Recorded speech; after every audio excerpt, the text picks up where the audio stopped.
Então, pessoal, dando continuidade à nossa aula, né, quais fatores poderiam interferir na filtração glomerular?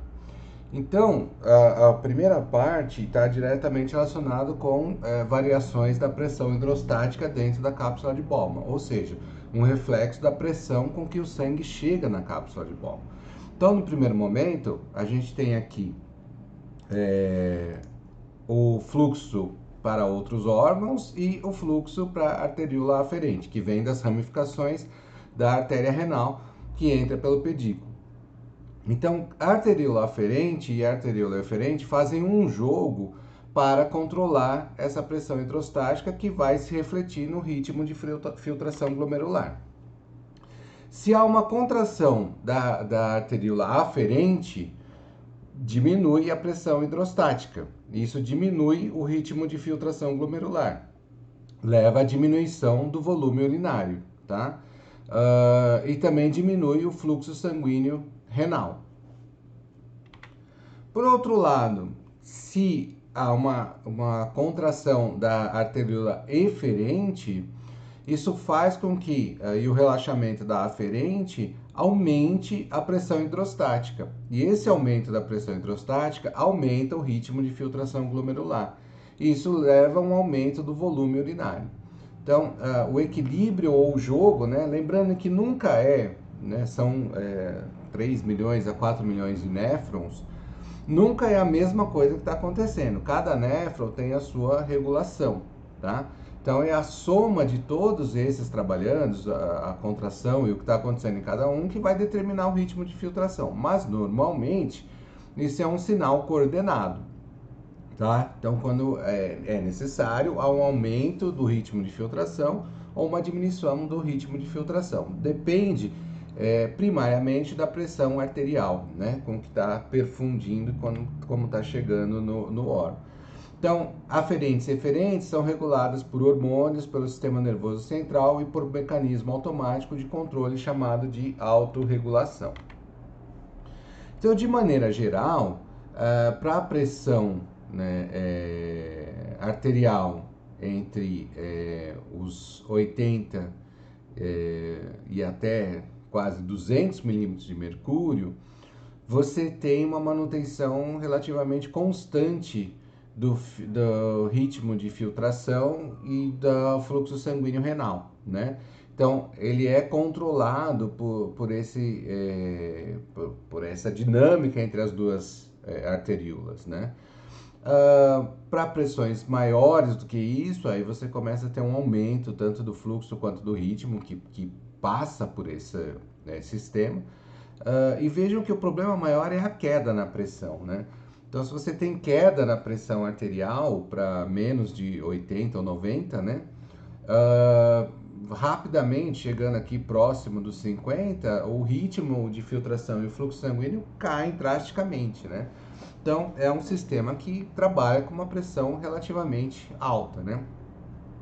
Então, dos mecanismos miogênico e de feedback, a gente pode falar que o miogênico é uma propriedade intrínseca do músculo liso arteriolar. Então, lembrar que as artérias e arteríolas são revestidas por musculatura lisa, né? Então, por meio da qual o músculo contrai em resposta a um aumento ou relaxa em resposta a uma queda da tensão da parede vascular. Então, essa resposta miogênica, ela é uma característica de vasos do leito arterial. Então, artérias e arteríolas, né? Como tem essa musculatura lisa bem desenvolvida, quando você tem um aumento da tensão, ou seja, um aumento do volume, por exemplo, que aumenta, ela responde contraindo. Por outro lado, se cai, então ela tende a relaxar, fica mais complacente. E isso é uma resposta imediata, ela acontece naturalmente ali para compensar pequenas variações, né? Já o mecanismo de feedback depende do aparelho justaglomerular. Então a gente tem aqui aquele arranjo do túbulo distal, em que você tem as células da mácula densa e as células do justaglomerular, né? E aqui arteríola aferente e eferente, né? Bom, essas células do justaglomerular, elas percebem da mácula densa percebe a carga de sódio, né? O quanto do sódio está passando no líquido que foi filtrado. E ela responde a essa queda ou aumento de sódio justamente sinalizando para as células do aparelho justo-glomerular que vai liberar a renina, né? Então, o renina vem de rim, né? É o hormônio liberado pelo rim. Então, a gente tem aqui um aumento do ritmo de filtração glomerular. O líquido flui no túbulo, passa pela região da mácula densa, sinaliza para as células justa-glomerulares que promovem a constrição da arteríola aferente. Então, se houve um aumento do ritmo, a constrição da arteríola aferente. Aumento da resistência e diminuição do ritmo de filtração glomerular, tá? Então, o aumento do ritmo promove um aumento das concentrações de íons, cloreto e sódio no túbulo distal, resultando em contração da arteríola aferente, reduzindo o ritmo de filtração e, consequentemente, os níveis de cloreto e sódio, tá? A região do túbulo distal possui cotransporte ativo de sódio, potássio e cloreto. A furosemida, que é um diurético potente, inibe este cotransporte e abole a autorregulação, tá? Então, o furosemida ele consegue burlar essa autorregulação e aumenta a carga filtrada. E por que é importante esse cotransporte, né? É a reabsorção que acaba acontecendo. Se você não reabsorve, bom, aí eu vou explicar mais para frente, aí vai fazer mais sentido na outra aula quando a gente estiver falando de efetivamente da absorção. Então, só vou explicar aqui, esse é o lúmen ou a luz do túbulo. Aqui o cotransporte, né? Sódio, cloreto, potássio. E aqui o sangue, então ocorre a reabsorção, né? O sódio extravasa de novo, o potássio tem canais. E potássio sendo também cotransporte, cloreto, e a bomba sódio-potássio ATPase, que gera as concentrações ideais para que isso possa acontecer, tá? Mas isso aqui é a maneira pela qual é absorvido. A furosemida bloqueia esse cotransporte aqui, tá? Isso significa que vai ter mais soluto no meio. E isso retém mais água no túbulo. Isso faz com que aumente a secreção de urina, tá? Então, acaba produzindo mais urina, tá? Algumas substâncias são reabsorvidas por processo ativo, outras por difusão ou osmose. Então, a reabsorção ativa que acontece no túbulo proximal, glicose, aminoácidos, a maioria dos íons, 90% do gasto energético celular é para o transporte ativo. Nutrientes, quase nenhuma substância é perdida pela urina. Íons, o corpo precisa manter os níveis de íon. Quantidade no sangue alta, o íon é excretado. Quantidade no sangue baixa, o íon é reabsorvido. Então, basicamente, é assim que funciona, tá? Substância que é reabsorvida com maior intensidade é o cloreto de sódio, 3/4 de todas as substâncias reabsorvidas ativamente. Controle especial pela aldosterona secretada pela suprarrenal. E o cloreto de sódio, ele acaba atraindo a água, então essa reabsorção de cloreto de sódio significa também que tem reabsorção de água. Lembre-se que menos de 1% da água é eliminada, né? E o mecanismo pelo qual você vai reabsorver a água depende dessa reabsorção de cloreto de sódio. Então, a água, o transporte ativo de substâncias promove uma baixa concentração de solutos no líquido tubular e uma alta concentração de água. Resultado, a água acompanha solutos por osmose. Assim, a concentração de ureia, creatinina, fosfatos, sulfetos, nitratos aumenta. Então, tem duas formas de você alterar a concentração. Uma é colocando mais soluto e mantendo o mesmo volume de solvente, ou a outra é você ter mesma quantidade de soluto, mas você vai retirando o solvente, então a concentração aumenta, tá? Então, proporcionalmente é o que acontece com esses que não são reabsorvidos. Então, a gente tem aqui o esqueminha da alça de Henle, né? Então, o túbulo proximal, então ele vem com 300 miliosmóis, né, de concentração, e aí ele vai descendo para a região medular. Bom, a reabsorção do sódio é ativa, né? Então gasta energia, gasta ATP, ele é secundário à bomba de sódio potássio ATPase, tá? O sódio entra na célula de canais pelo gradiente eletroquímico, o sódio é bombeado para fora contra o gradiente eletroquímico com gasto de ATP. Então, gasta energia para fazer esse transporte. Então, o sódio é, representando aqui a cápsula de bomba, proximal, o transporte primário dos cloreto de sódio sendo reabsorvido, o íon, né, do sódio sendo reabsorvido, e isso sendo reabsorvido também pelo vaso sanguíneo, né? Entrando no vaso sanguíneo, e aí a água segue o soluto, né? O volume diminui, mas a ureia não muda, então aumenta a concentração da ureia, que foi o que eu acabei de falar sobre mudar a concentração, mantendo o soluto, mas diminuindo o solvente. Então a gente tem uma ureia mais concentrada ao final. A reabsorção da glicose também é ativo, então é secundário, então você tem um cotransporte de sódio e glicose, e aí depende do gasto energético da bomba de sódio e potássio ATPase, e aí a glicose também tendo transportador passando para o intersticial e sendo absorvido pelo sangue. Todo transporte ativo é limitado, porque ele depende da quantidade de transportadores. Então, se você tem o transporte de um determinado substrato, você vai aumentando a concentração no plasma. Então, tá aqui, aumenta a concentração no plasma, aumenta a taxa de transporte. Quando você satura, ou seja, todos os transportadores estão ocupados, você não consegue transportar mais do que isso. Você alcançou o máximo do que você consegue transportar. Só que se no plasma a concentração começa, passa, excede essa capacidade de transporte, então essa substância vai começar a aparecer na urina, tá?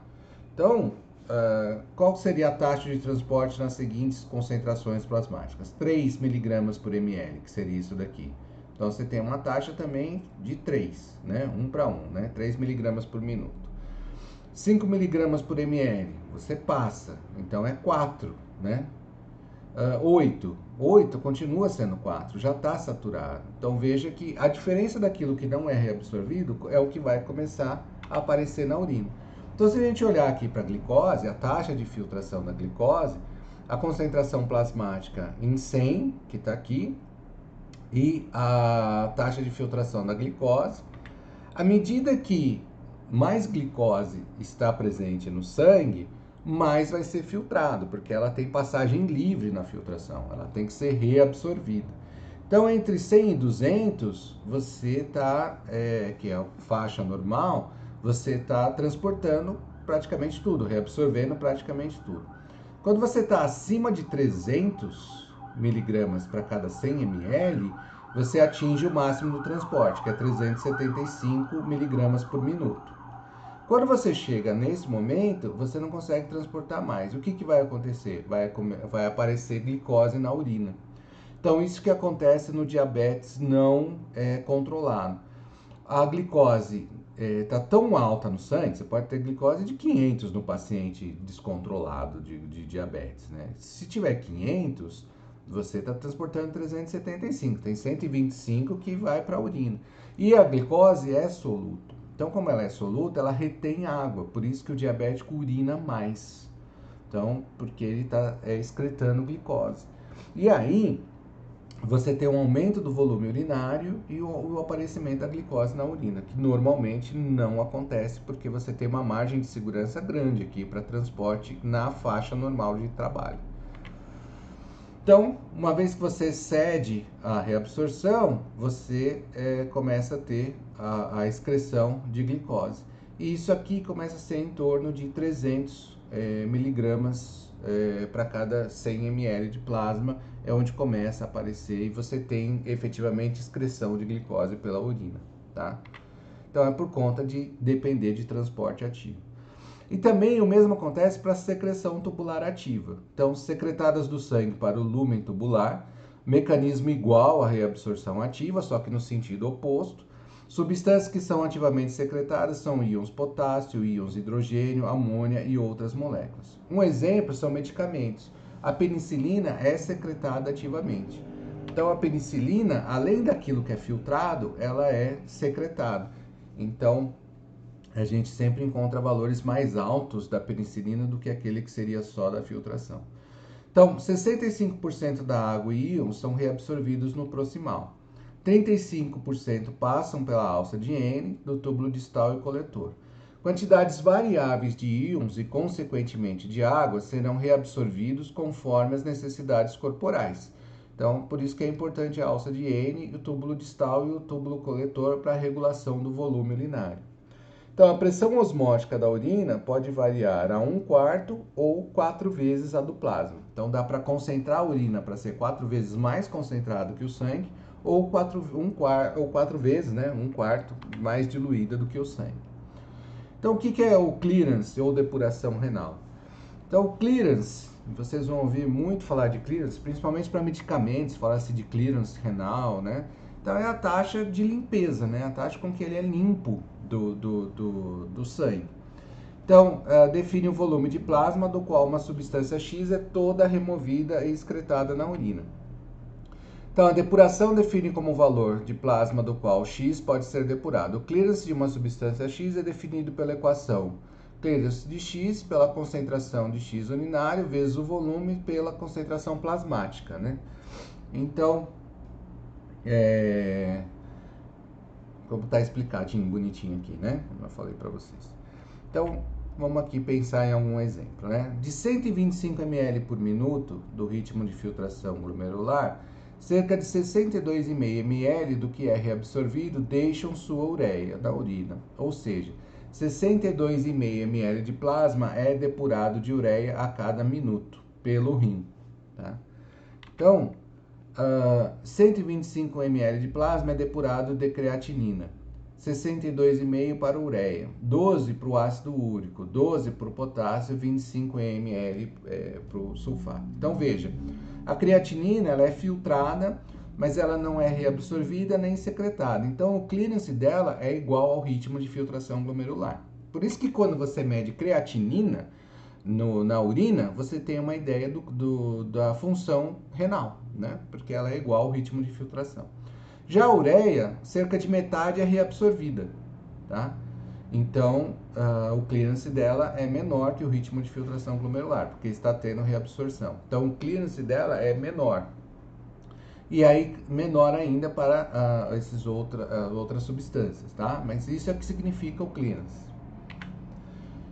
Então, o que significa um clearance de 150 de penicilina? Significa que, além dos 125 do que é filtrado, você tem 25 ml que são secretados. Então, ela é filtrada e secretada.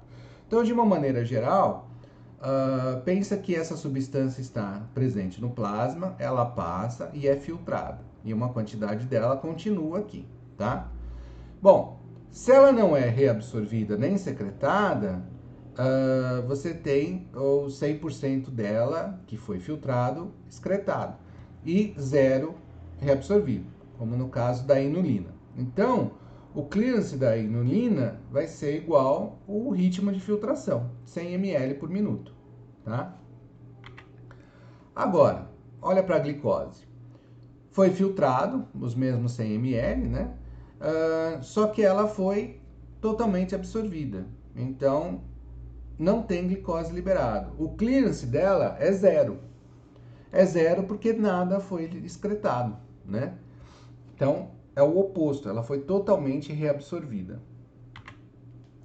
Já a ureia, você tem a filtração de 100 ml, e aqui os valores estão mudando, 100, 125, porque é didático, tá? Porque são valores que você pode encontrar, eles flutuam, mas aqui ele está procurando ser o mais didático possível.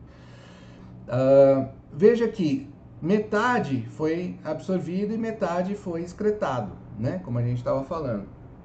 Então, para um ritmo de filtração de 100 ml por minuto, 50 ml por minuto foi removido e 50 voltou. Então, o clearance é de 50 ml por minuto, ou 50 ml de plasma se tornaram livre de ureia, tá? Se a gente fizer aquela conta, né, dos 180 litros por dia, vocês podem ter uma ideia do quanto que é o clearance de uma substância ao longo de 24 horas, né? Bom, aí a penicilina, ela tem a filtração, como a gente falou, e além do que foi filtrado, ela é secretada. Então, mais penicilina é secretada do que além daquilo que foi filtrado. Então, em vez de ser 100, por exemplo, ele ainda secretou mais 50. Então, 150 ml de sangue por minuto são limpos de penicilina, né? Então, ele é maior até do que o ritmo de filtração glomerular. Então, para fechar, né, a questão do clearance depende se a substância é reabsorvida, se ela é secretada, se ela é só filtrada e não é reabsorvida e não é secretada, tá? E isso, se vocês quiserem pegar a bula de qualquer remédio que vocês têm aí, obrigatoriamente vocês vão ver que tem lá a questão do clearance renal, tá? Que é o quanto que ela vai ser depurada ou excretada ao longo do tempo. Então, aqui fica um estudo dirigido, né?